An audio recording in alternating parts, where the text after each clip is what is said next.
Here's the thing nobody tells you about the Canary Islands: they are not one destination. People say I'm going to the Canaries like it's a single place, but Tenerife and La Gomera have less in common than London and Lisbon. Get the match right and it's the best trip of your year. Get it wrong and you spend a week wishing you'd gone somewhere else on the same map. So let's fix that. I'm going to run through all 8 islands, honestly, and tell you exactly who each one is for, and who should skip it. First, 3 quick questions that decide almost everything. 1. What do you actually want? Beaches and resorts, nature and hiking, or something quiet and off-grid? 2. When are you going? And 3. Is this your first time in the Canaries? Keep your answers in mind. Let's start with the big one, Tenerife. If it's your first visit, this is usually the answer. It's the largest and most varied island, golden beaches and lively resorts in the sunny south, a green, misty, almost magical north that most resort tourists never see, and right in the middle, Mount Teide, the highest peak in Spain and one of the best stargazing spots on Earth. Tenerife has the most flights, the most tours, and a bit of everything. The honest downside? It's the busiest, and the south can feel a little built up. But for a first trip with variety, it's hard to beat. Next, Gran Canaria, often called a continent in miniature. In a single day you can go from the desert dunes of Mas Palomas to green mountain villages to a proper city, Las Palmas, with one of the best urban beaches in Europe. It's fantastic for winter sun on the southern coast, it's welcoming and very well connected, and it's a top pick for the LGBTQ+ community. Choose Gran Canaria if you want beach, city and nature without driving for hours. Lanzarote is the one that looks like nowhere else on Earth.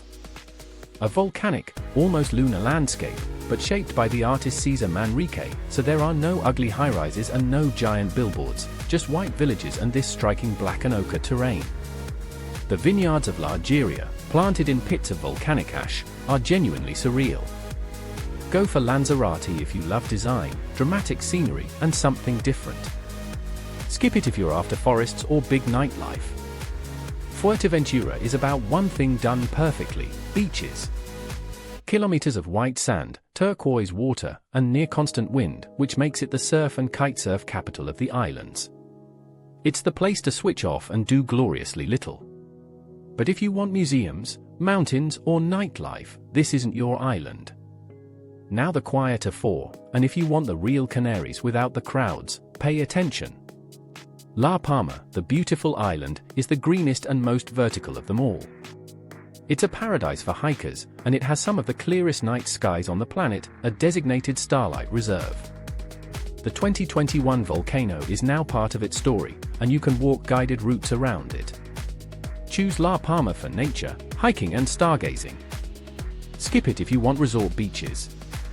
La Gomera is a prehistoric forest island, just a 50-minute ferry from Tenerife, so you can even do it as a day trip.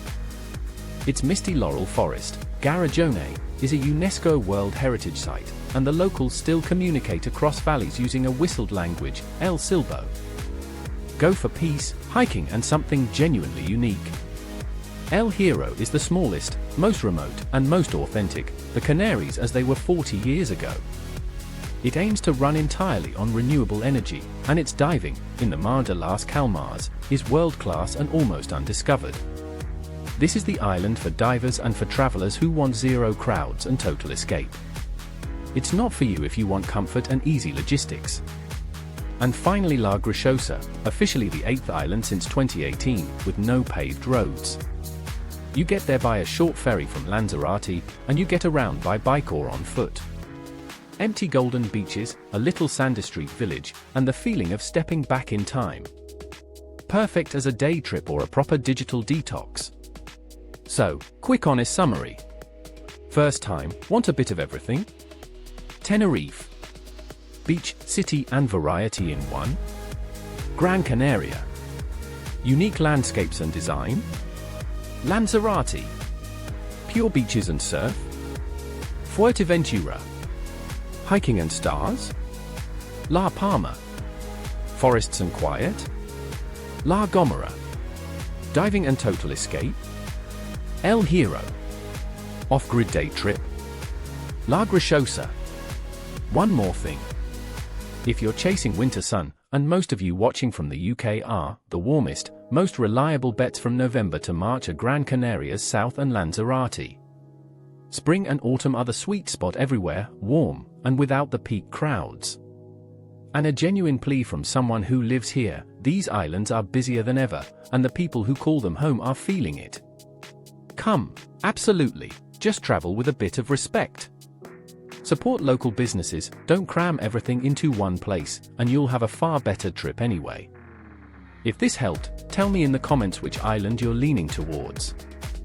I read them, and I'll help you decide. I've put guides and the best tours for each island in the description below. And subscribe, every week I break down another corner of these islands, honestly, from right here. See you on the next one.